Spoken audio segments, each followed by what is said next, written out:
This podcast contains spoilers, so listen at your own risk or call back after you've watched the movie. You know who you call. Leave a message. Maybe they'll call you back. Then again, maybe they won't. We're having ourselves quite a little game of phone tag here. Ring. I usually get this guy's answering machine. I'll call you right back. If you're there, please pick up the phone. I really want to talk to you. I check my fucking messages every day when I come home from work. My answering machine, zero. I got a blinking light. All I have to do is pick up this phone right here, inform the cinema, and your plan's kaput. No, I ain't got no phone. I had to pull, because people calling all the time, and who needs the aggravation, right? Interruptions. Hey man, it's coming up on 11 p.m. on a Monday evening right now. Just finished watching the 2021 film Compartment No. 6, which I stumbled upon because I recently did a bit of a roundup, trying to look up lists of the best films of 2024, best films of 2023, best films of 2022, and that kind of pulled together as many interesting films or interesting looking films as I could from the last sort of 4 or 5 years. I've got a nearly 4-year-old kid, and the past 4 years of my life, I've been sort of out of the game of really being on it in terms of checking out or just generally being aware of the slightly more under the radar films that are coming out. And this is not one that I had any familiarity with. It's not one that I'd heard about. It's not one I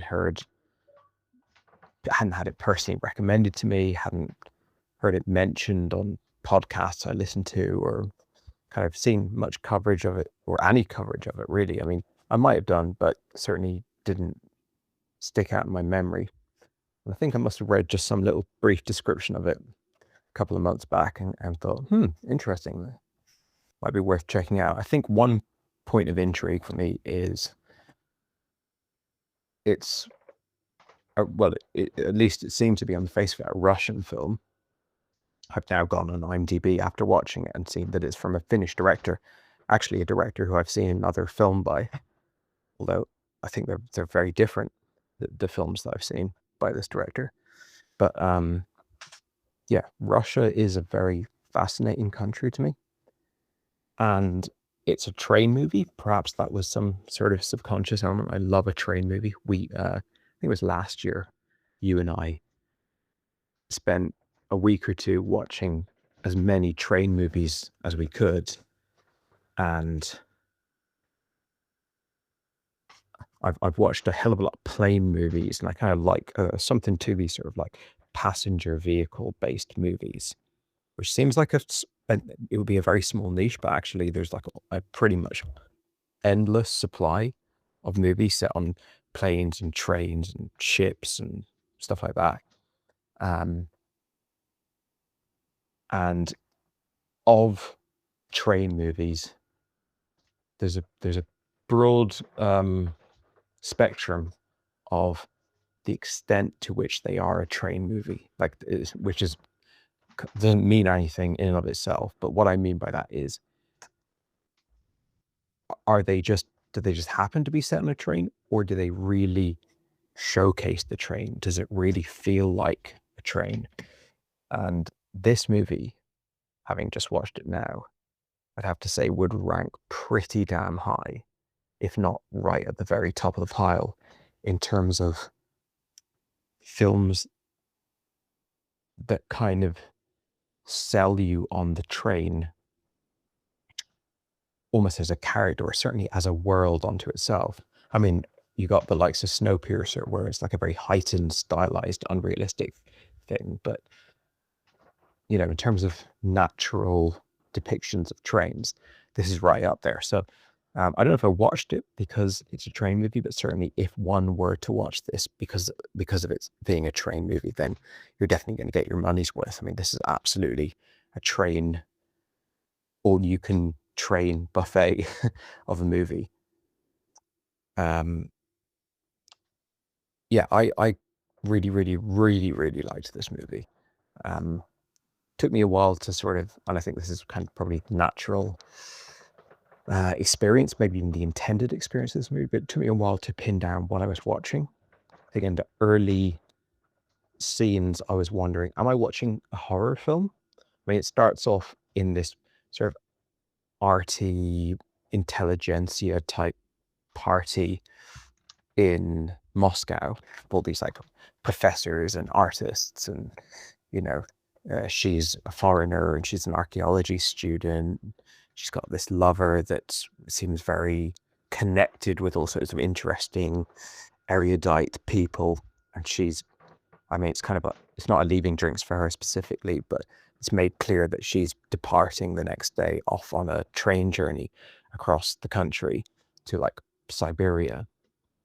And pretty quickly we're on the train with her and we're introduced to her cabin mate, or whatever the term is, that this man that she's sharing this small little compartment, I guess, with, compartment number 6. And he is, for a woman traveling alone, he is a very unnerving, intimidating presence, because he seems to be real rough and ready. He's just getting drunk and he's got fucking mess of like sausages and vegetables all over the table that he's just munching on. He's rude. He's already quite an unwelcome presence in her life. But then he goes on to feel her up and just make her incredibly uncomfortable and make her feel very unsafe. And it in the early scenes of the movie, it feels like, is this going to be one of those, she could have gotten away, but then it didn't make sense for her to leave, so she goes back, and it's just like ratcheting up the tension. And the only reason I thought it wasn't a horror film was because I'd seen the poster of the film. I couldn't remember anything about like the blurb or whatever I must have read that initially piqued my interest months ago, but I'd seen the poster and it wasn't a horror poster. And if a movie is a horror movie, you're going to be damn sure they're going to market it as a horror movie. They're going to make it incredibly clear that it's a horror movie in the poster, the trailer, the like log line, everything about it. Even if it's not a horror movie, like It Comes at Night or something, there's still, if there's any way that they can sell it as a horror movie, they'll sell it as a horror movie. So I was watching, I was like, is it going to be not a horror movie, but it's kind of like an Uncut Gems or like a Dancer in the Dark or something, where it's an exercise in making you feel horrible and uncomfortable and stuff like that. But then, it turns out to be something different. It's more of a, there's lots of things I can compare it to. I can compare it to like your sort of mumblecore relationship road movie, your Puffy Chair, your Before trilogy movie. The first of the Before movies, Before Sunrise, starts in this long train journey across Eastern Europe with foreigners on the train. Now, I'm not trying to make a case for them being similar movies or overly similar movies, but there is something to that. Like, you sit down in a train, you might have all sorts of complications going on in your life. Chances are you probably won't talk to anyone, but you might talk to someone, and it could be anyone, and anything could come of that. And it is one of those kind of movies of you head out on the road and you might just end up entangled with another person. And where could that lead you? We recently watched Scarecrow, the Gene Hackman and Al Pacino movie, which is another one of these. And again, I'm not making the case that these are similar movies, but there's something that's always compelling to me about the person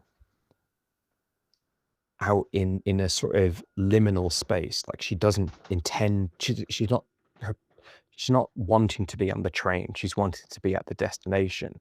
She doesn't belong on the train. She does belong with these petroglyphs or whatever they're called, because she's an archaeology student and she belongs in Moscow because she's, you know, part of that kind of scene. But this is just somewhere that she has to be temporarily.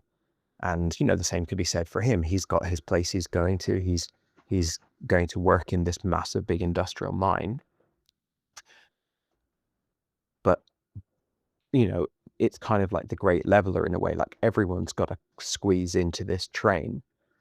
And, you know, you're going to be there for hours and days. And who do you meet? And what do you talk about and stuff like that? I love that movie. I love that type of story. I've traveled a hell of a lot in my life. It was for many years kind of my main thing that I did for about a decade.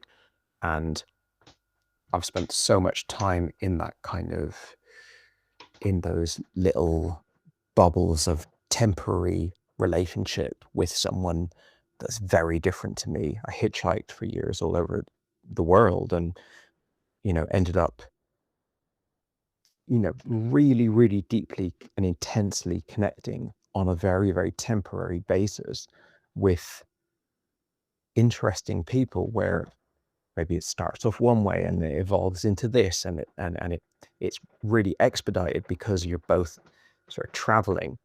And so there's a lot of this film that was very relatable to me. Now, obviously, I've never done that as a woman, and watching this film, because anytime we watch a film, we're sort of empathizing with the main character. So I'm kind of watching it as her, as like a vulnerable, like, young girl on her own in, you know, incredibly removed from any kind of comfort zone space she could have. She's out in the middle of fucking nowhere. So I'm kind of watching it like how that experience would be for her, because she's the protagonist of the movie and her experience is what's being described. But I'm also watching it through my own kind of nostalgic lens for the many, many times I've been in this sort of situation.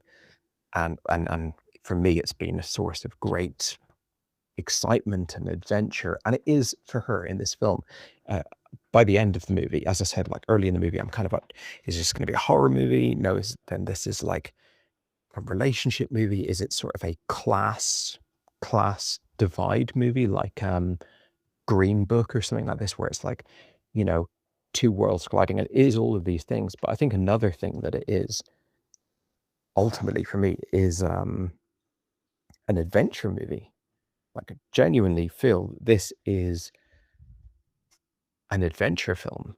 Now, it's not, doesn't have the action scenes of Indiana Jones or something like that, but they really, I mean, I really, really liked this movie, and I think it did an amazing job of just sort of getting you boots on the ground, very much like immersed in that journey. It's obviously a literal journey, and like a lot of train movies and you know, movies that are kind of journey-based movies, it works as it's literally a vehicle that's moving forward, but it's also like an adventure that's propelling forward, and all these little stops and these places you go, and the evolution of the relationship between them. By the end of it, I mean, it's less than 2 hours long, but by the end of it, I really felt like I'd been on this epic adventure. The actress I'm not familiar with. She might be a very famous actress in Finland. Maybe I've seen her in other things, but in fact, maybe she's in the other film by this director that I've seen, but didn't recognize her. The actor I also have never seen. Now, he was nominated for an Oscar, I believe, this year for his role in Anora, but I haven't seen Anora. So I've had this thing, as I said, I've been trying to catch up on, or I've missed a hell of a lot of significant films and, you know, smaller hidden gems like this from the past 4 or 5 years. And included in that are Sean Baker's 2 most recent movies, the most recent of which is Anora. And there's something to, like, some movies I just assume are going to be so good, or at least I feel like the potential that they might be amazing, that I'm almost I can almost never watch them because like I just want like it's so hard for me to find the perfect moment. Whereas something like this, where I'm like, I mean, I have no fucking clue, this could be awful. It's more easy to just sort of casually throw on a Monday night when I'm tired from work and I've got an early start the next day and I'm just, it's kind of whatever. But of course, as is so often the case, when you throw something on low stakes, just sort of like don't have a clue what this movie is, it can really work at it. Like that's when a film can almost work best. So yeah, I haven't seen this guy's work before, this actor, but he's amazing in this movie. And, just maybe all the more interested in watching Anora now. Yeah, so it is definitely that kind of like people from two worlds colliding. They're from different classes, different education levels, different cultures. The countries that they're from are economically different. And I think a lot of people are quite cynical about those kind of movies. I know, like in this case, they're both white, but this does feel like it's very much in the realm of what people call the white savior movie, which definitely Green Book was accused of being. And I think sometimes that accusation kind of resonates with me. I'm like, okay, yeah, I can see where you're coming from here, but I think it's just sort of people are generally very cynical about any movie where someone who's from a lower economic standing learns or has their life enriched by someone from a higher economic standing, even if, like in this movie or like in Green Book or like in basically all of these films, the same thing happens in the other direction, where it is both parties having their horizons broadened and their life enriched by the other. I don't quite understand why people are so resistant to that. Like I kind of get it, like intellectually, where you go, okay, if the film was making the case that people from working class backgrounds are just like doomed to be brainless yobs until like the grace of a middle class or upper class person or more educated or more sophisticated person comes along and like saves them from their simplicity. Like if that was the case that these films were making, then I can see how that's problematic, but I don't think that's the case here, and I don't think that's the case in many of these films. To me, it generally feels like, from my own personal experience, when people from very different backgrounds connect, like really connect, not just like a fleeting interaction. I'm talking about like really get involved with one another, spend significant amount of time with each other, and like really connect on a deep level. It's generally quite eye-opening and enriching and probably quite rewarding in most cases for both parties. And I find that to be quite beautiful. I mean, that's like communion, that this is what we should be doing as people, not just people from different backgrounds, people from the same background, people like all people connecting genuinely and honestly and earnestly with one another. That is like that's such a inspiring and empowering thing to go through. So why wouldn't artists and storytellers want to depict that?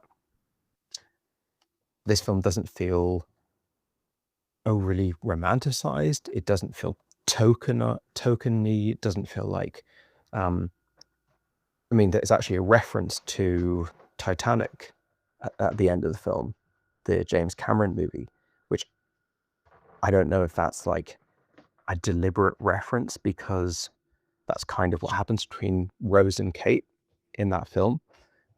It feels almost like too perfect to not have been deliberate, but this film feels so naturalistic that it could have been just an ad lib, who knows? But the way working class life is depicted in Titanic, which I adore Titanic, don't get me wrong here. I think Titanic is a fun, big, shiny blockbuster. It doesn't need to be a Ken Loach movie, but the way working class life is depicted in Titanic is obviously completely reductive and way hammed up and stylized, just as the lives of like Billy Zane and Kate Winslet is completely over the top and simplified. It's basically like a live action version of a Disney movie or something, like a Disney animated movie. It's like as sophisticated in its class depictions as Aladdin is pretty much. But this film feels very nuanced, and the rendering of these characters is brilliant. And of course, the performances by the two lead actors is crucial in selling that. I loved all the little, again, I've traveled a lot, traveled by train as well in like, India and Cuba and lots of countries where I'm looking at this train here, and the texture of it is just so incredible. And by texture, I just mean like every shot. I mean, for starters, the film is stunning to look at. Like the whole lighting of this film is incredible. All the cinematography is just a gorgeous, gorgeous movie. But this train feels so authentic. Like it just doesn't feel like a set. I mean, it's not a set. It's clearly an actual train. And this film seems to go. Now, I don't know Russia. I haven't ever set foot in the country, but I felt, as an audience member who hasn't been to Russia for whatever that's worth, I felt like I was really getting a proper trip around Russia. I struggled to pin down when this film is set. For like quite a long time at the beginning of the film, I thought it was set in the present day. And I think the first, because it starts with like Roxy Music song, but like that, I was just like, okay, yeah, they're just, artsy people listening to Roxy Music at party, and everything looks quite old-fashioned. But I was like, okay, it's Russia. I don't know how modern stuff looks in Russia. There's no smartphones, which I guess maybe if it had been a documentary might have flagged, but I'm just like, movies often don't have smartphones in them. But then there's a shot, you suddenly cut to a shot that's like really lo-fi video quality, and then you realize she's actually filming with a little video camcorder, and I didn't really think much of it. I thought she's just like a hipster, like white, she likes retro tech. We do see her earlier on with old school headphones, like, that classic thin metal band with the little fuzzy bits, which is, I don't think it's revealed at that point, but it's later in the film revealed to be a cassette Walkman. And eventually, like the further and further you get through the film, you're starting to, well, at least I was like starting to go, okay, I guess this is set in the past. And then I was like, it must be set in the 80s. But then they referenced Titanic, which 97. So I guess it's set in like the late 90s. And to be fair, like you and I obviously vividly remember the late 90s in Ireland. Most of these cars and technology, I mean, we had a camcorder that was just like that. It does actually feel like the late 90s. And then when you sort of imagine what Russia was like back then, the music sounds very 80s. Maybe a lot of it is 80s music, but yeah, it's interesting. I don't think it's important when this film is set per se, but I guess that was another thing they had to do. They had to sell you on the environment, but they also had to sell you on the era.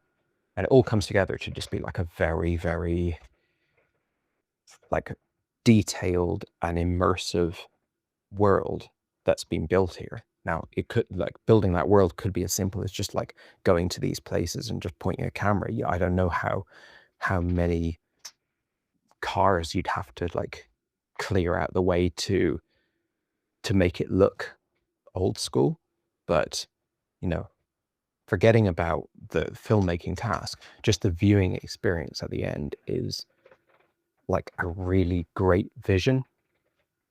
I think one of the early adventures that they go on that really shows their sort of like deepening of their relationship is when he convinces her to come to this friend's house, this older woman that we don't really ever get much information or any information on what the relationship is there, unless I missed a line of dialogue or something.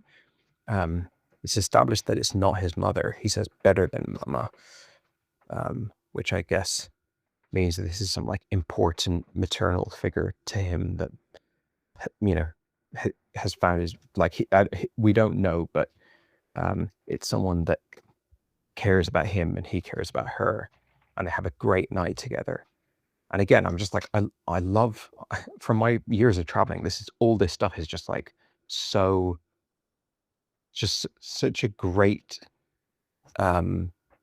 bottling up of the essence of just like traveling around and just you finding yourself in these like random houses and with random people. Even little scenes like when they stop at that station and she goes off with the Finnish guy and they find these guys in this, like, is it a bar, is it a shed, and they give them a couple of bottles of alcohol, and it's just like these little snatches here and there early on in the movie.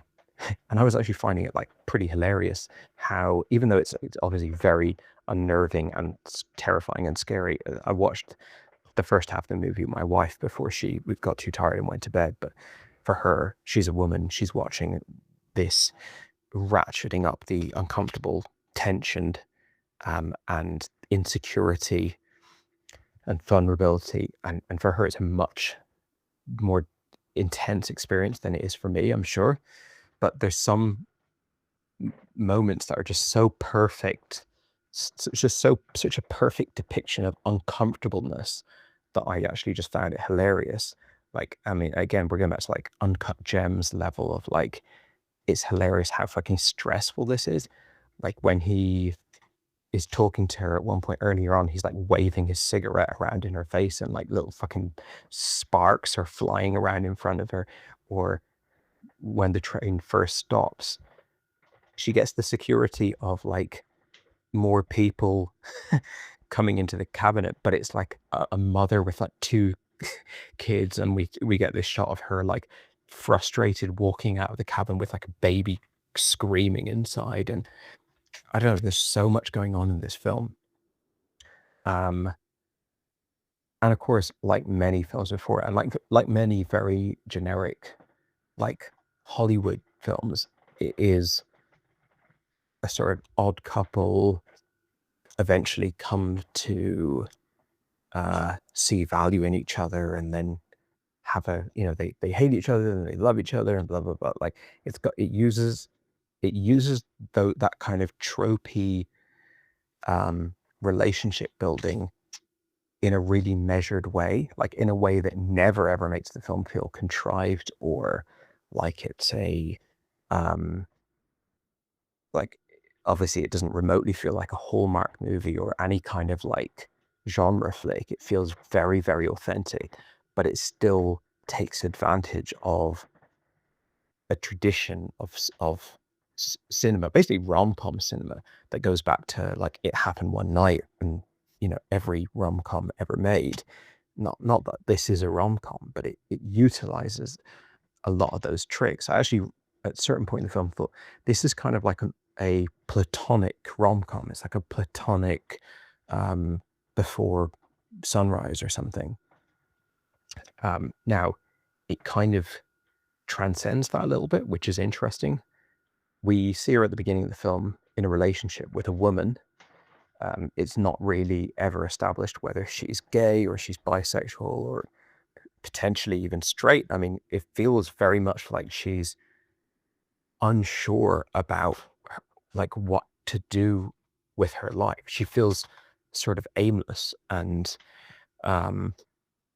like she's basically a bit lost and looking for just something to give her life meaning. I think she says at one point that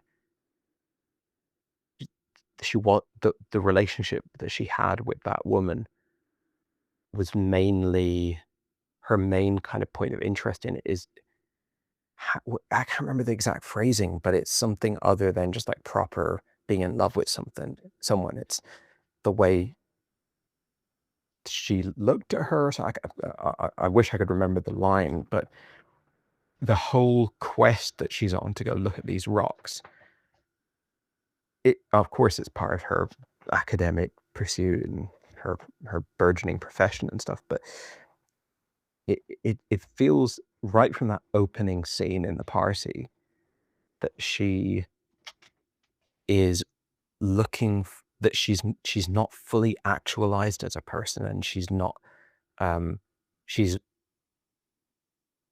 sort of second guessing what to do, what to be, how to express herself. And she hasn't, when she meets this guy eventually over time, this is the first time we've seen her in the movie where she's actually being herself, like her true self, and she's actually doing what she wants to do, like just playful tomfoolery. We see, like at the end of the film, that scene where they go out into the blizzard and they're messing around with like blocks of ice and stuff like that, and that's like the crescendo of. And there's other stuff like when she's drinking with the old woman at the table, and these moments we get throughout the film where she has finally been afforded the opportunity to just like fully be herself and fully be doing what she wants to be doing.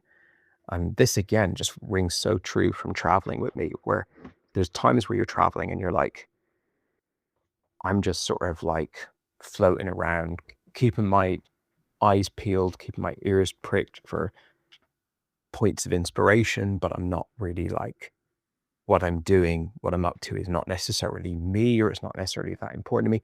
And then you'll find yourself in a pocket of, whether it's because of another person or because of an environment or whatever it is, where like, yes, this is fucking singing right now. This is, I'm totally like doing what I want to be. I'm feeling how I want to feel and everything like that. And I love that this film captures that, how that can kind of just like find its way from the most surprising and unpredictable places. And that's her sort of arc, to me at least. And then for him, it feels like he is this guy living this life. He's got on this train basically to just get drunk and just, like if he had a phone, he'd be probably scrolling through like social media or something. If it was like set 20 years later, or I don't know if they'd have internet on that train, but he's basically just not really that inspired, and he's just going to this mine job where he's going to go work in this mine so he can save money to do his like business, which is, he doesn't even really know what he's doing. It's just like, I'm going to go make money. And like, he's quite an ambiguous character in some ways, but she makes him feel like she eventually gives him the opportunity to receive, and if he wants to, reciprocate tenderness and like love, and like not even romantic love, just like love and that like deep human connection that she eventually extends to him. And he like starts crying, and he just can't handle it at all. He immediately like leaves. And like the idea of like these guys out like working these like industrial jobs, very little contact with women, very little, like there's a certain sort of masculine bubble that they're existing within, and there's never really any opportunity for them to come out of that shell and even just talk about things that are outside of that very narrow avenue. And all of that eventually is like provided to him by her. And just seeing him, like, again, performance is fantastic from him, but just seeing him kind of come out of that shell, but not fully, because this is not a Disney movie. Like, it's crucial, I think, that at the end of the movie, he gives the most that he can give. He has this experience. He takes her from this thing. He sends her the note, which is obviously very sweet, trying to say I love you, but it's the fuck you in Finnish, and the little picture that he's drawn. And like, that's as much as we're going to get, but he's still walking off into the mine, and they're never going to see each other again, potentially. Obviously, you can make up your own, like, whatever you want from this movie, but if all it ever is this, like, 2 days, 3 days, whatever this movie is set over, that he had this little moment that he got to transcend some of the limitations that are on him, then that is, that's still amazing. And yeah, I don't know. I think that the way the characters, obviously just those two characters, because everyone else is like, has nothing to do really, but those two characters are just so well drawn, well acted. Yeah, really, really impressed by the vibe, and definitely one of the best films I've seen in quite a long time, I would say. And it's been we did, like I said, Train Week last year. I think it was last year, maybe it was this year. Can't keep track of time, but had we come across this one at that time, I think this might actually be my favorite train movie ever. So yeah, be interested to hear what you think of this. I think you'll like it. I think it's up your alley. I think the only reason I think someone, or let's say you, might not like it is because it is a movie that that made me feel exactly what I should be feeling every time. It made me feel uncomfortable at the beginning. It made me feel charmed. I completely bought the world. I completely bought the characters. I was just never folding my arms and like detached from the movie. And I hope that's the experience that you have with this, but I sort of feel like because it's not a genre flick, if it doesn't have you like in the palm of its hand, and it doesn't have you like fully bought into these characters and these emotions and this psychological journey and everything, then it probably is kind of a boring film. Difficult for me to even say that, because I just didn't find it boring for like a quarter of a second. I was like so hooked in all the way. But I guess ultimately it is just like a couple of people sat on a train. And yeah, the train's fucking amazing. Like, all the shots of them walking around the train, people like crammed in every which way.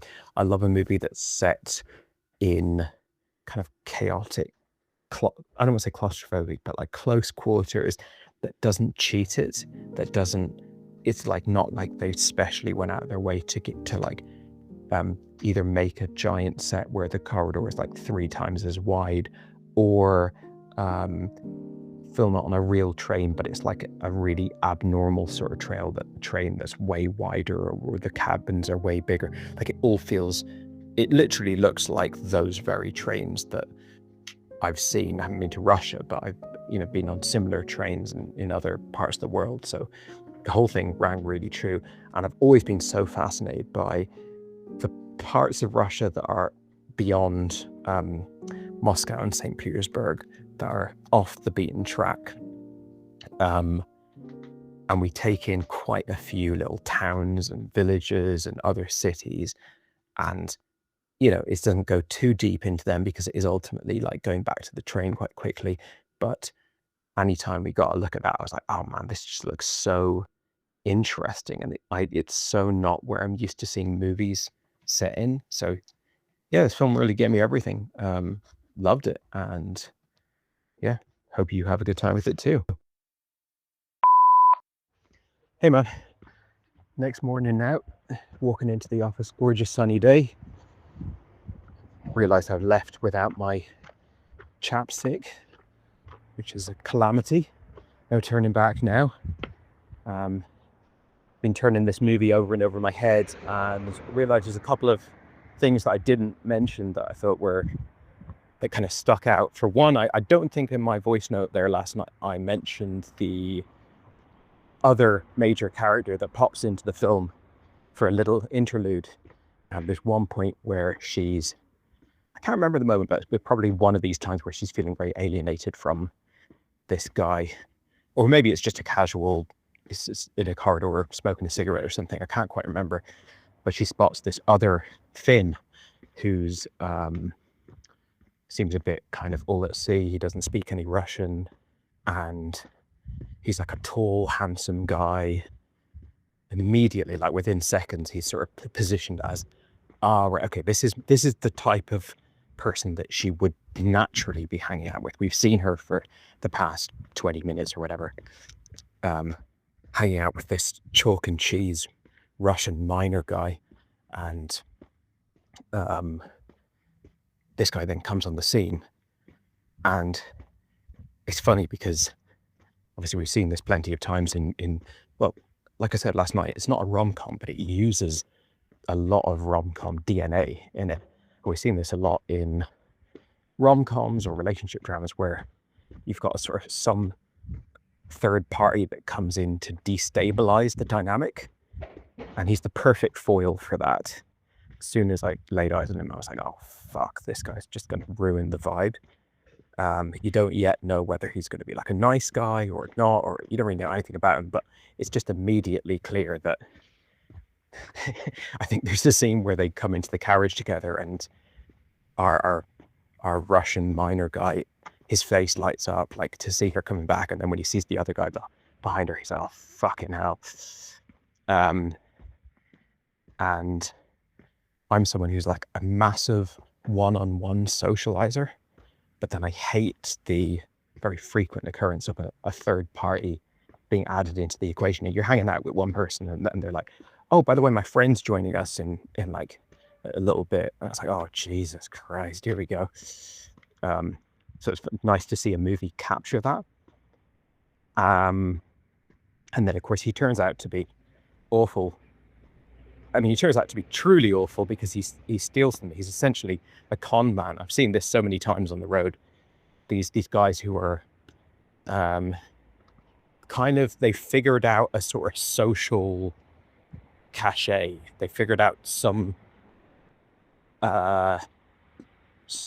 way that they can sort of charm and sort of cool their way into a certain standing within, you know, these transient short-term groups and friendships and dynamics. But underneath the surface, they just got like, they're a pretty dark character. And the scene where he's like playing, I think it's Love Is All Around on his acoustic guitar, is just like a genius bit of, Jesus Christ, this guy's fucking insufferable. So another example of this book being quite a deft comedy in the Midnight Entry frequently is, another thing I liked is, obviously it shows the roughness of the train, like, and it's not like a, it's not, the depiction of the train isn't that it's like bewildering levels of impoverishment or decay or whatever. Like it's fine. It's just a normal real world train. Like we grew up in a tiny little country that didn't have like long-term like sleeper trains with like dinner carriages and beds and stuff like that.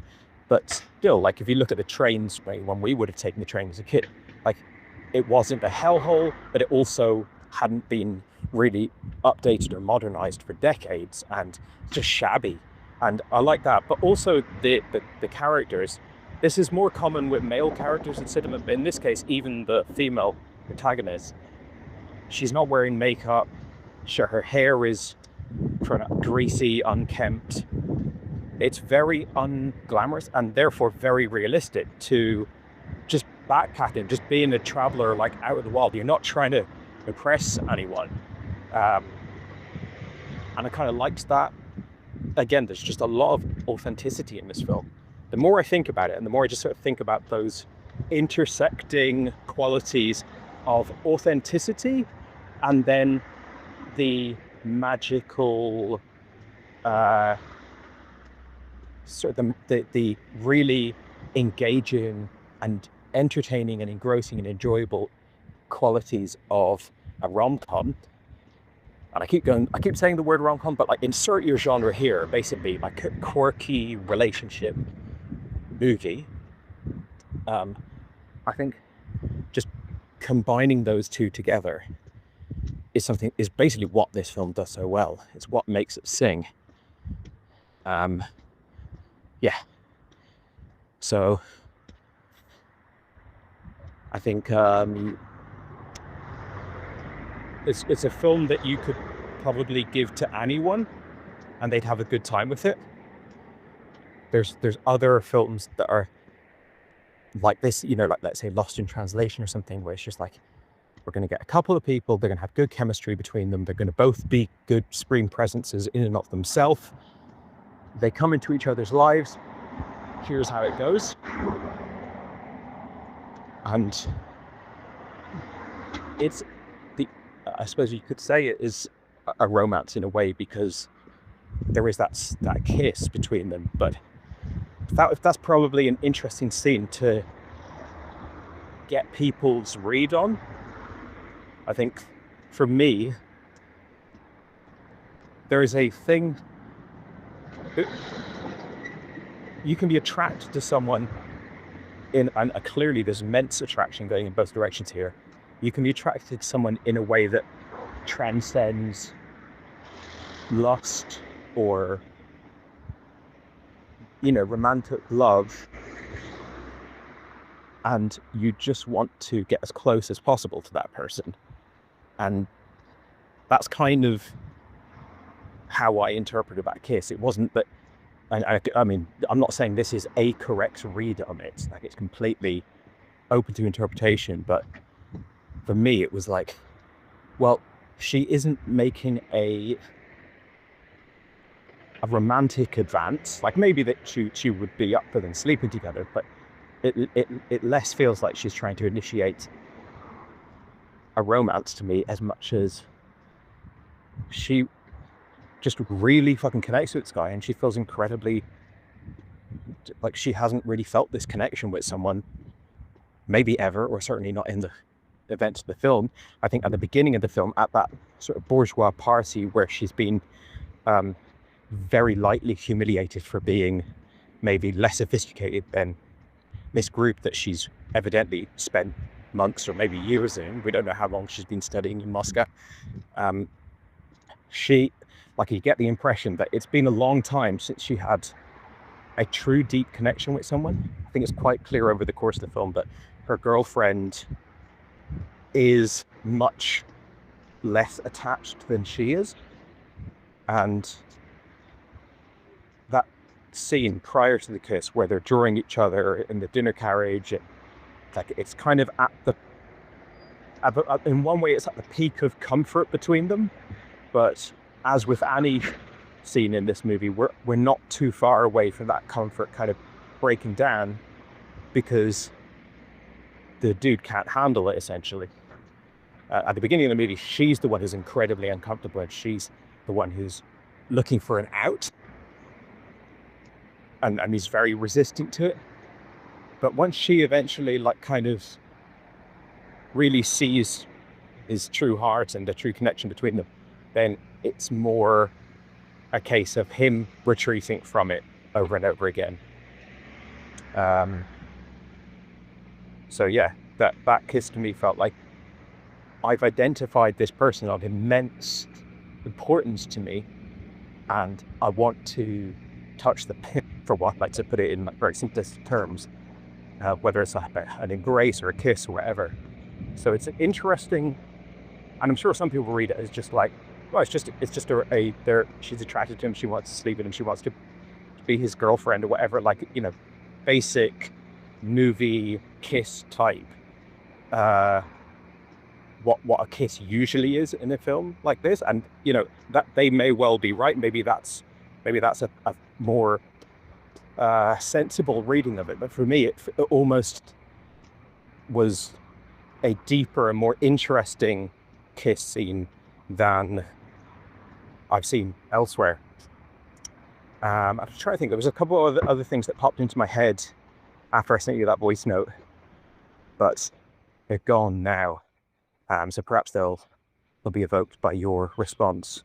But yeah, still enjoying this movie the next day, and definitely one that I'll enjoy reflecting on over time. Hey man, just sending you a voice note on compartment number 6.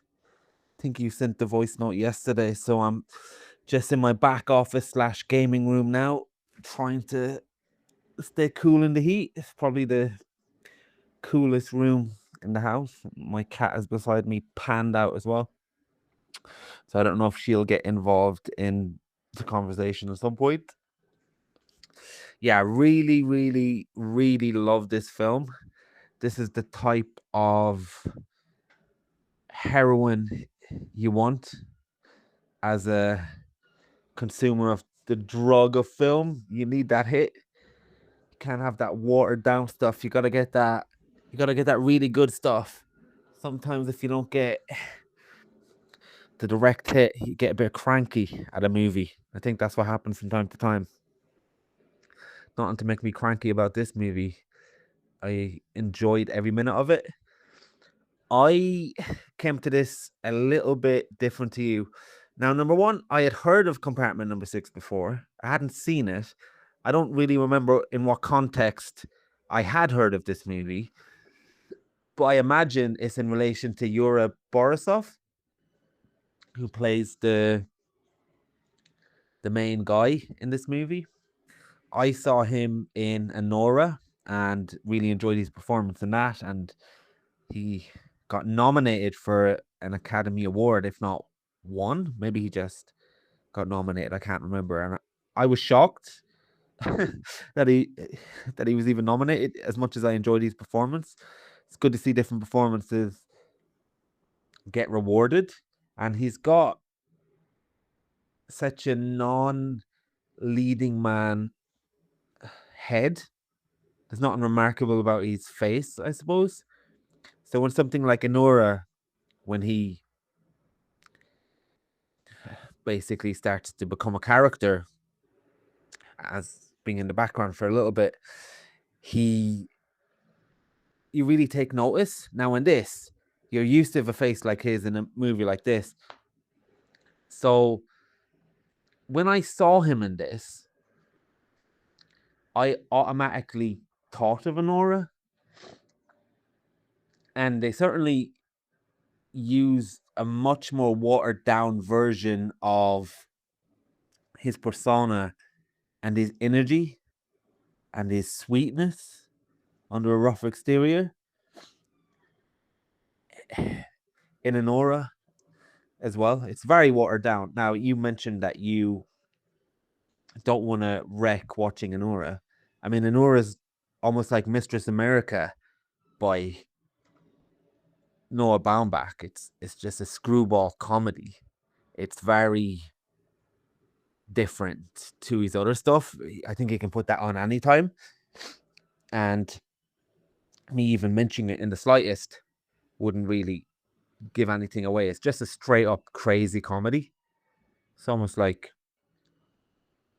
just one of those zany comedies. It's very good zany comedy, but it's certainly the easiest of Sean Baker's movies to watch. But anyway, all that's to say that I never had any doubt of what this movie was going to be. Once Yura Borisov showed up, I already felt from the cinematography and just the vibe that it probably wasn't a horror, but you watch a lot of horrors, so you were probably reading the script almost of another movie where it starts off, nothing much happens. We saw a movie, I think it was this year, maybe it was last year, called The Outwars, and The Outwars starts off in a similar fly on the wall type of way and develops into a crazy horror. So I think I get where you're coming from, that you weren't sure where this movie was going to be. And there was a point where Yura Borisov disappears very early on that I was thinking, oh, maybe he's just a minor role in this movie. Maybe this was just a role before Anora. Because I heard he was brilliant in another movie, but I presume it's Compartment No. 6, unless he's giving performances left, right, and center. But to see him first speaking in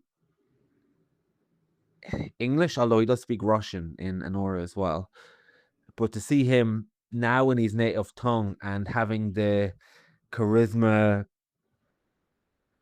matched to his native language is a joy to behold in this.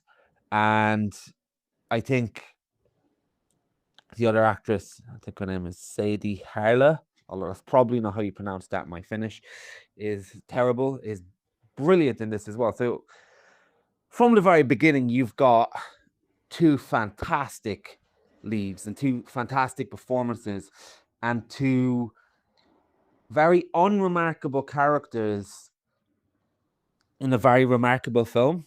And I think when I say unremarkable, that's not to be dismissive. I just mean if you're walking down the street, you probably see a million people that look like this, that don't really catch your eye, that don't seem charismatic on the surface, that you just ignore. There's nothing remarkable about them. They're just very much in the sphere of ordinary at a glance. And I think the Finnish heartthrob says at one point that, oh, they make about 1 million of these in a factory around here, don't they? When they refer to our hero played by Yura Borisov. And yeah, I think not only can we be guilty of just walking past people and ignoring the ordinary, I think movies can as well. So to get under the covers of these type of characters is magic to me. This is the magic of cinema. You can give me a world literally on another world, an outer space planet with all these sci-fi elements and this wonder and this type of, then it's Villeneuve cinematography, and it won't transport me nearly as close to another life as seeing people like this being given the care and runtime and tenderness and characterization that we get with these. And I mean, you mentioned, you almost, to me, put in an element that I couldn't imagine anyone bringing into it in a way, but maybe that's not true. But I don't think this is anything akin to the white savior narrative, and I don't think for one second we even get a sniff of that from her. I think this is two characters completely alone and completely fish out of water in their environment, and that is one of the main things that connects them, that being alone recognizes being alone to an extent. And early on in the movie, she's at this party, this kind of little gathering of professors and whatnot, and I was playing around with subtitles a little bit for the first 2 or 3 minutes, but we have this conversation where she's basically being mocked. They ask her a question and it's not a sophisticated answer according to them, and she's mocked, and then she feels very out of place in this party and very out of place around these people. And not to mention, she is out of place because she's not even in her native country, which is really important to the character initially, I think, in how we initially understand her. And then she lights up when she sees, according to her girlfriend. But if you remember, we get a line of dialogue where the people at the party don't even know who she is. And at one point, one of them says, "Who's that?" "Oh, that's her lodger." So I don't think they're even in a relationship. I think this is somebody who's lonely, who's latching on to whatever she can find, and is trying to embed herself around people who she likes the idea of being around, but doesn't really fit in with. I think that's shown early on in the movie, and I think that's important because I also got the impression that she didn't even really care that much about architecture, or sorry, not architecture, archaeology. She seems very much like she doesn't know what she's doing when she's around these people. She doesn't really seem, she has a love and a passion for the course she's doing. In fact, she first describes it as she came to this country to learn the language, is one of her motivations in what she says. And I think you mentioned that she seems a person who hasn't really found herself. I think that's very true. And I think she's also a person that might have been a different person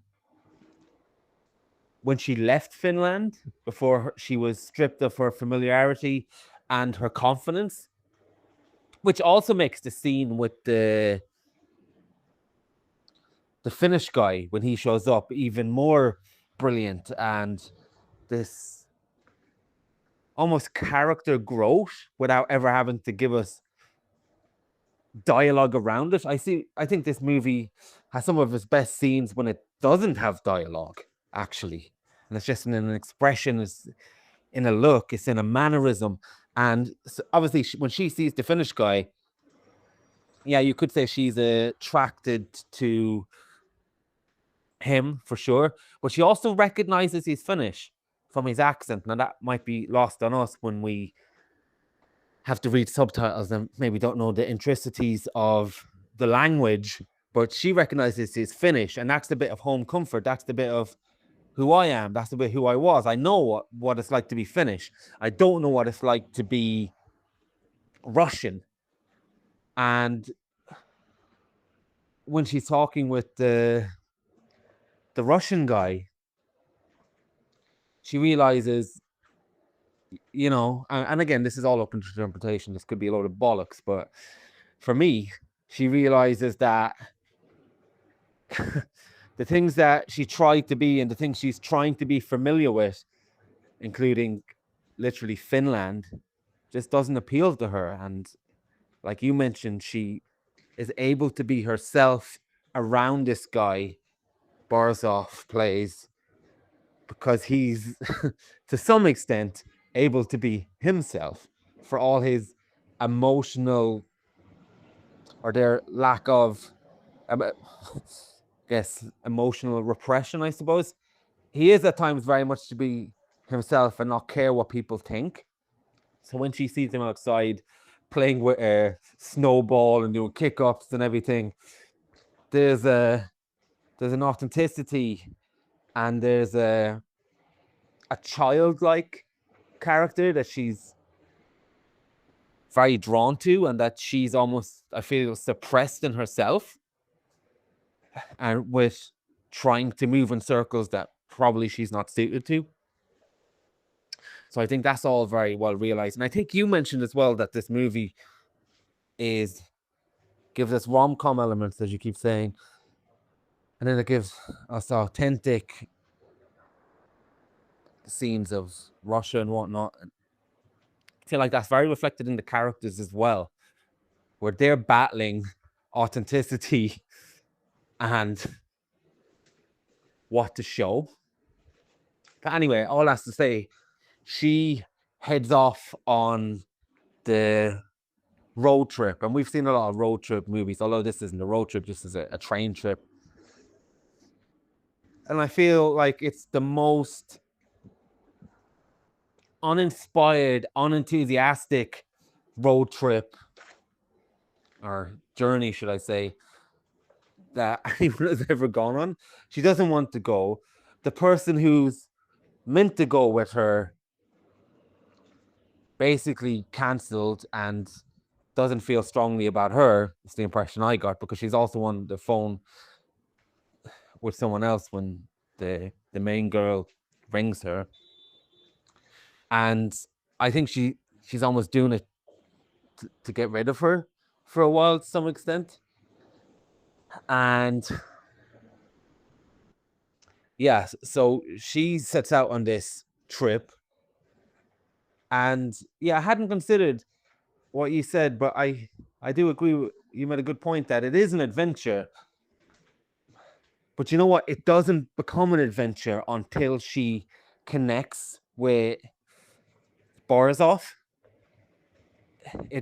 It's almost a nightmare up until that point. And you mentioned the the being uncomfortable. I think that's completely true. And it's not just about that, it's about the discomfort of travel sometimes. Now, you can slum it, I can slum it, but a lot of people can't not slum it. And this is a very uncomfortable train. You don't know anybody.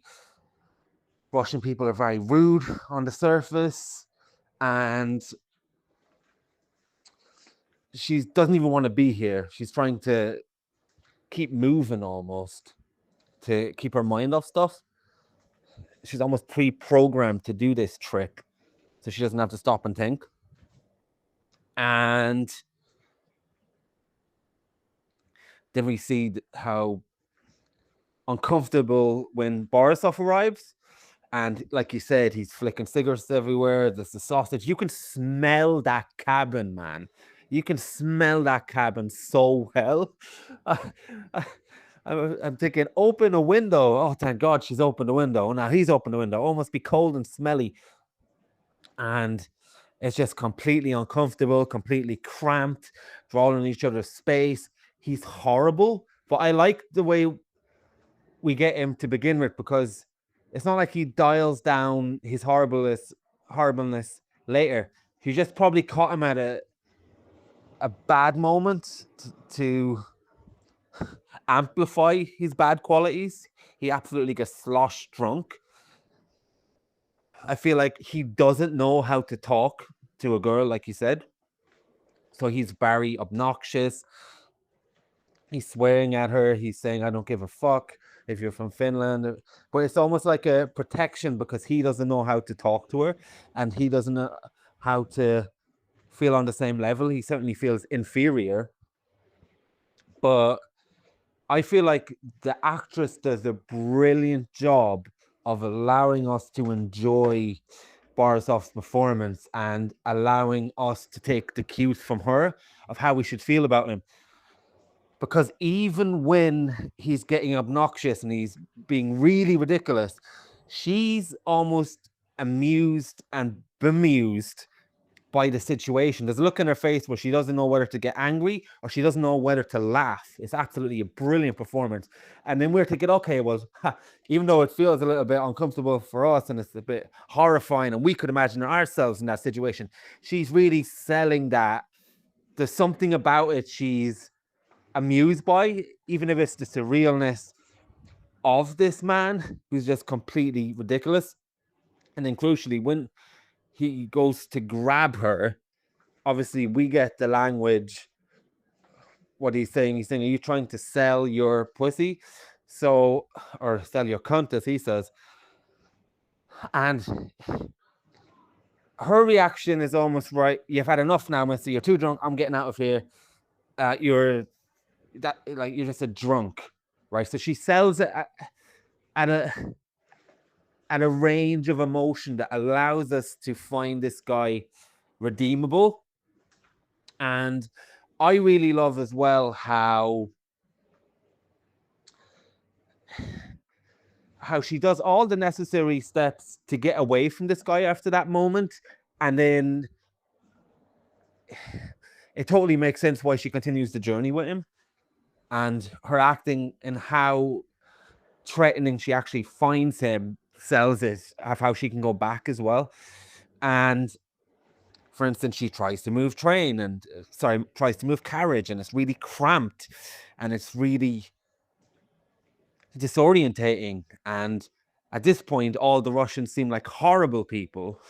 And she tries to ring her friend and then her lover, and her lover says, "Oh, you're gonna try and come back? You're not trying to come back now, are you?" And then she hesitates, and then she reconsiders that plan, because she knows she's not wanted on one level, and she almost knows that she doesn't even love this person, as we find out later. And so when she comes back after that point, this film asks a very interesting question, and it's a very central question to this relationship to begin with. What happens when you have to sit in a space with somebody who, on first glance or on first interaction, you would never want to spend any time with after that incident? You know, you'd be walking along the street and somebody might shout something drunk at you, or might just do something really obnoxious in a restaurant. You're going to move. You're not going to be beside them. But in this situation, it's, okay, let's examine this in tight quarters. What would happen and what a person like this is when you get to know beyond the surface. And I feel like all the characters in this movie from Russia are very much like that as well. To begin with, it's almost like everyone you see in this movie is horrible. The train lady is horrible. The people in the carriages are horrible. And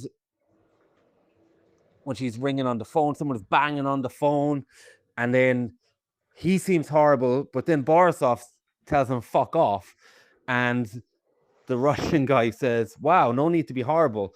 And then you realize there's almost a cultural level of coldness on the surface that is acceptable or expected with this country and these people. I mean, I've never been there, but just the way this movie portrays it.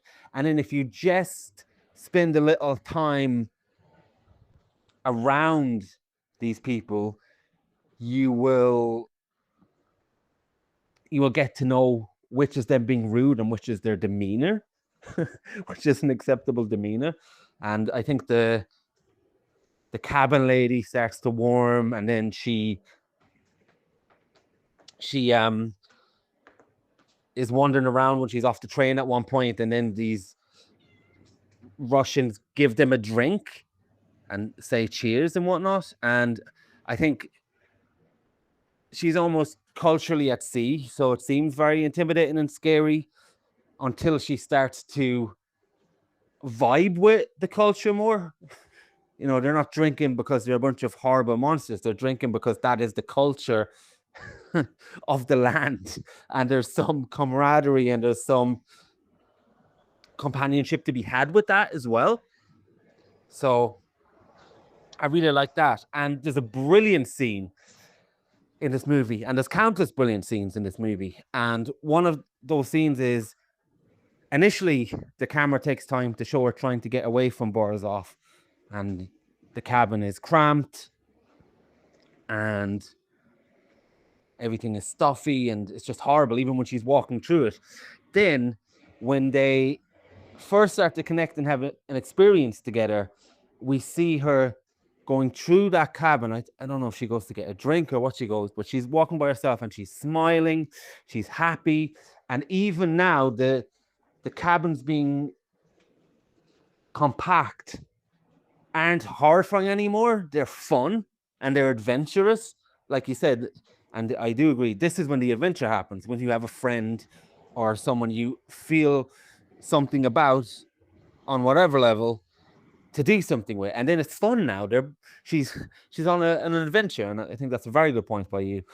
And we get to see that when she's walking by the carriages. Now it's all exciting. Now she has a little bit of playfulness, And I think another thing that really connects these two characters, which I've never really seen much in the movie, is that they are really goofy together and really connected in that way, whether they're throwing stuff at each other, they're throwing snowballs, they're throwing rubbish, they're ripping up a newspaper in the carriage. And it's very akin to how some couples do interact and do express love and a certain type of connection. And me and my partner, for instance, we're always goofing around and doing stupid stuff. And I think that is such a key element to their relationship and a key element to their experience in this movie, right until the end of the movie, where and again they get to the end of this journey, and the site of these archaeology finds, or I think it's like the Giant's Causeway, is it? It's so underwhelming to not only him, but to her. This is why I think she doesn't really care about it. She's very underwhelmed. And then what do? They start playing around in the snow, jumping over the ship. We're like Jack and Rose, and they just keep on having fun. They're like two kids. And I think neither of them had an opportunity much in their lives currently, or maybe in the past, to unlock that in a kid, and they do it in each other, and it's such a strong bond, and it's really beautiful to see. And it really got me, actually, and so much so, it's interesting when I'm watching a movie and I'm not with it. I'm thinking, oh well, of course they're going to find a way for them to come back, and of course they're going to find a way for them to stay together for this journey. And now the movie does a brilliant job of how they do it for the most part. But I couldn't help thinking, oh, I really hope she goes with this guy to see the mother figure who's not a mother.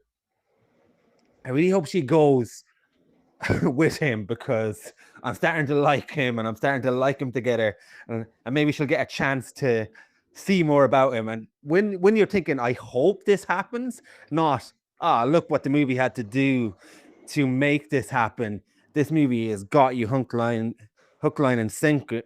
What is it? I don't even know what that expression is. It's a hook, line, and sinker. Yeah, and then all these detours from time to time are so important as well, because this guy played by Borisov, he is never going to be articulate in his feelings. He's never going to be expressive. We're never going to get that. And I think if we did get that, the movie would have jumped the shark to an extent. And so when we get to see him go to this old woman, and I love how he sells the old woman to the female actress, because obviously Borisov was so dodgy up to this point. And he says, oh, right, you should go and see this woman. There'll be alcohol, there'll be a cat. And she's like, oh, a cat. Well, I didn't expect him to say a cat as a selling point. And then he mentioned something else. And she decides to go. Oh, it's such an important scene in showing his character and showing what he is capable of. This is the type of guy who, when he loves you on some level, or when you're one of his people, he will steal a car, he will drive all the way to see you in the cold when he has just a night to spend in a place. He will, I think he helps to prepare food, I can't remember, but he will chop wood for you in the morning when he's late to get back on the train. It's a very important scene to show the qualities he does have as a man, because he's not going to be able to express, he's not going to probably be able to shower you with love and roses and whatnot, but you can see there is a dedication, there's a loyalty, there is very qualities that would make him a good man potentially, and the woman almost co-signs it and says you've got a good man there, and that woman is such a great character as well when she's talking about statistics, and I think she's the first warming of Russia, the country, we get in this movie as well, besides the two central characters, where we kind of feel like we become culturally aligned in a place where we're not very familiar with, even when she's talking about how she drinks the alcohol and she doesn't really want to drink this, but she said I think she doesn't like moonshine, but she says that, well, she'd rather drink that than vodka or something along those lines. Yeah, and then this movie becomes a question of, for me, what happens when you have two characters who need to continue to move in order to function in life? I feel like they are functioning best because they are in between destinations. They are a bit aimless. I think he is just working from town to town and drifting, and his business idea is something he says to her to not feel inferior, because he probably thinks and has felt in the past from other people that he might be looked down on. So it's not just that he's working, he wants to portray that he has a plan, no matter how pie in the sky that is. And she doesn't really fit in where she came from, and she doesn't really fit in where she's going. But these two characters find a place to fit in with each other in this space and in this moment in time together. And it becomes, what happens when they finish their journey? What happens when they separate? What happens when they go back to their lives? All very interesting questions. And there's a brilliant scene on the carriage as well, where they have dinner together. And again, he's going the extra mile. He's showing he has really good qualities, in which he goes back, and I think the food cart is out of champagne, out of all these different things, and he manages to get some kind of alcohol. And he is shocked when she draws a picture of him. And I guess this is a little bit tying into the like Jack and Rose Titanic scene as well, because I think Leonardo DiCaprio in that is an artist as well. And he takes the time to draw Rose, I believe, when she says, draw me like one of your French girls. So maybe the line is very ad-libbed, or maybe that was just something in his mind. But regardless, it's something that you feel like the characters would say to each other, crucially. And yeah, when they're in the carriage and he shows her a picture, Bernstorff's acting is immense. And I think what really gets to him, and it's all in his face and it's all open to interpretation, but what I got from this was he is shocked that anyone has taken the time to notice him, almost, and to feel like he's worth drawing. It really touches him. And of course, what he does is he shuts down. And then I love that little addendum to that when she says, draw me, and his drawing isn't very good. But for a minute, he is really trying to see her and express how he sees her. And he just can't do it. And he gets embarrassed because the drawing is bad. And then he shuts down, and then he's gone. And then he disappears. And then I think the space after the trip, when he disappears and she is by herself, is beautiful as well, because we see her by herself and we realize how important their connection is and how unique their connection is. It's almost like we feel the emptiness of that space now that he's gone, in the same way she does. And it makes what they had all the more beautiful and emotional and tragic. It really got me. And to the point where I'm thinking, again, I'm trying to hope where this movie goes. And I'm thinking, oh, I'd love if he showed up at those monuments. And this is before I thought that it was very far away from the town or the snowy. I'm thinking, oh, I'd love if this guy shows up here. And the fact that I'm thinking, I hope this happens, is again evidence that the movie has really got me. And then we just see her by herself, and then she manages to find him somehow. And I don't care how likely or not likely that is. I don't really mind. And I don't really know how likely or unlikely it is, because she goes to this random place and gives a note. And I think that's the one time where I'd be thinking, okay, how did that happen? But I don't mind, because I want it to happen a lot.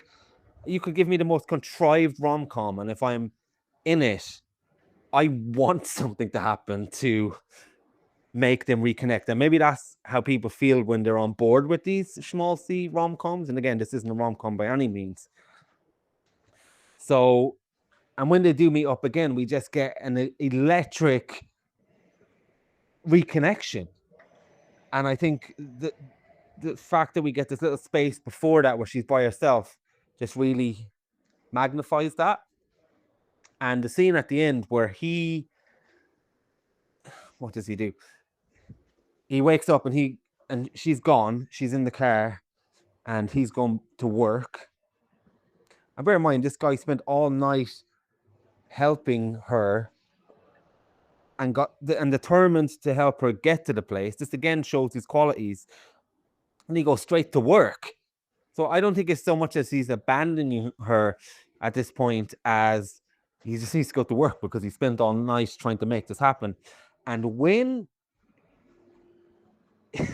the driver gave her the picture, the badly drawn picture, and then the great little punchline when he's basically telling her "fuck you," but he's writing down "I love you." Oh man, that really got me. That is just the stuff of cinema. And it's such a great scene because it's him letting down his emotions and letting down his guard and opening up. And he's not even there to witness it. She's there to witness it. And we know this guy is capable because of that scene with the old woman earlier on, that he can be capable of that. So I find that to place the movie of ending on a very positive note, because she's also quite clingy and quite aimless to the point where I could buy she would give up her life and move here for a while for this guy, or stay around. I do buy it, and I do buy that these characters could be happy together. And the fact that I'm hoping in my mind, based on film reel that doesn't exist, is an accomplishment of this movie in itself. So wonderful, wonderful movie. Enjoyed every minute of it, and yeah, I think I'll be recommending this movie until the cows come home to anybody, everywhere and everyone, all at once. Because I can't imagine anyone having a bad time with this movie. It's so tender, so poetic, and so sweet, and so real. Oh yeah, just another thought there as well that I forgot. We've watched a lot of Wim Wenders' road movies lately. The Road Trilogy or whatever it's called. And in a lot of these movies and a lot of road movies in general, again, this is a train movie, but I feel like it does follow a lot of the themes of the road movies we have watched in a way. But in this, while movies where people are in a truck or in a car, there's so much possibilities, so much choice, so much ability to go anywhere you want. There's something about the framing of this and the lack of choice and the lack of options in where this destination can go is really a great framing device as well. And it really works well with the characters who are almost pushed into a journey and a style of life and a way of being that they don't necessarily want to be on or be doing either. And I mentioned as well before that I wasn't really sure if she gives a damn about the archaeologist's journey. I just had another thought as well. I remember there's a scene where she's at that party early on and someone asks her something about archaeology or something about something, and someone else says, if you know your past, you can understand the present.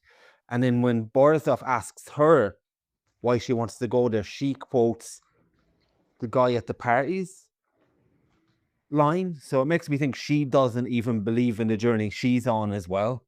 So yeah, just another little stray observation about the framing of this movie, if we are to think of it as a road trip and a journey in that type of sense as well. And just also thinking about that as an adventure, how you put it. I think framing it on a train where the track can only bring you one destination, and finding moments to adventure away from that trajectory in your life and with somebody else to find adventure, when you take these detours to these towns or these detours to different parts of the carriage and whatnot, is very refreshing for an adventure movie as well. So yeah.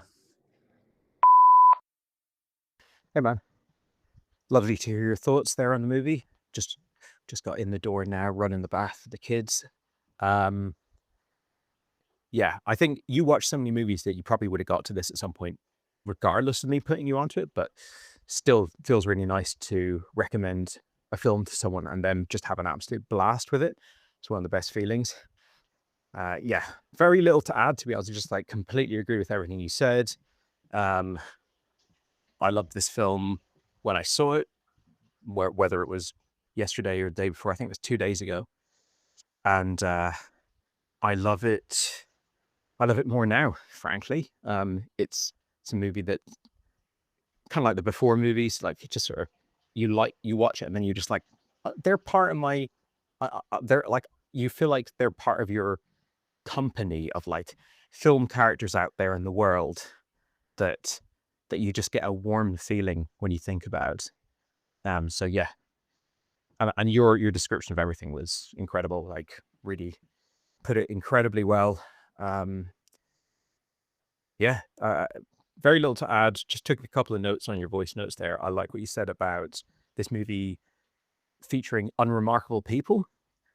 Or I mean, I might be slightly misquoting you there, but you get what I'm saying. It's just like the people you wouldn't look twice at. You know, I went to the supermarket earlier today and I probably passed a whole bunch of people that looked like these people.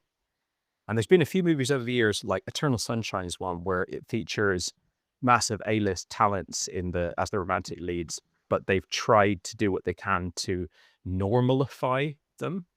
And yeah, it's a nice thing when you see it. Of course, it's even more, it works even better when you don't know the actors. Just kind of brings into focus how rarely, even when you're watching foreign cinema or indie films, how rarely you see people that actually genuinely look like regular people in the world. I like what you said about how this film is sort of a showcase of what would happen if you come into someone's space, they make you feel really uncomfortable, and then you have to stay with them. Happens to us, you know, we go to the cinema, we're in some public place and you end up very close to someone who you're just like, I'm really not, I really don't like the vibe here. Maybe they're rude to you, maybe they do, whatever. There's just something where you're like, get me the fuck away from this person. And generally speaking, you can just get the fuck away from that person. But to go, no, you're going to spend like 3 days like in this tiny little compartment with each other. As soon as she walked in, she sat down, even before the true like uncomfortableness of the situation had been revealed, even before you really can see, like, he's got the fucking place littered with shit and he's drunk and it's just like the worst case scenario compartment mate or whatever. Even before then I was like, Jesus Christ, that would be fucking intense. But one other person in a fucking little compartment like that.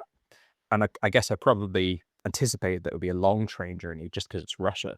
So yeah, it is a great study of that. I think one thing you came back many times to the idea that this film shows the Russian people as being horrible people. I didn't get that impression. Like, I looked at it as like, she is alone, and anytime they were showing the Russian people being like a bit colder, I sort of felt like that was just that no one was being rude to her, really. It was just that she was a lone traveler on her own. I think in almost any country, if you're just traveling through, like, if you're just talking to like a ticket seller, or you're passing through a narrow corridor in a train and like go up to a bunch of people and ask if you can go in, stay in their carriage or whatever, like, it's not going to be the most fucking warm reception you get. I thought that he was horrible. Now, of course, he's not horrible. And, you know, we reveal what a beautiful person he is over time. But like, the initial brush with him was and the people at the party at the beginning give a very bad impression, I think.